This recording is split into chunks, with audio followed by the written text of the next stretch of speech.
Trump returns to court for day 2 of civil fraud trial in New York. Former President Donald Trump came face-to-face with New York Attorney General Letitia James again Tuesday as he returned to a Manhattan courtroom, the second day of his trial, on civil charges alleging he and his company falsified business and personal records for financial gain.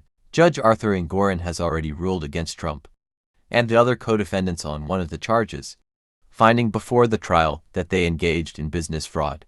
The trial is focused on the remaining charges in the suit, related to alleged falsification of business records, issuing false financial statements, and conspiracy. Trump voluntarily appeared for the first day of the trial on Monday, where a packed crowd gathered to observe the proceedings outside the courtroom. He harshly criticized James and Engoron over the case, which he called a witch hunt and a disgrace. What happened on the first day of the trial? The trial kicked off Monday with opening statements from both sides and the appearance of the state's first witness. The defendants knew that the statements were false.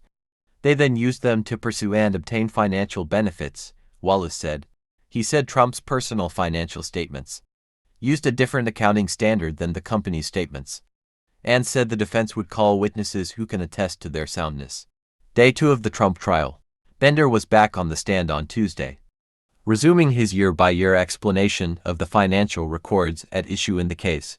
Bender said Mazars would not have issued a statement of financial condition, or SOFC, essentially a snapshot of Trump's personal finances, if the firm believed the material was untrue. Mazars declined to issue an SOFC for the prior year, dropped Trump as a client, and recanted a decade of SOFCs. For months later, a Manhattan grand jury indicted Trump with 30 for felony counts of falsification of business records.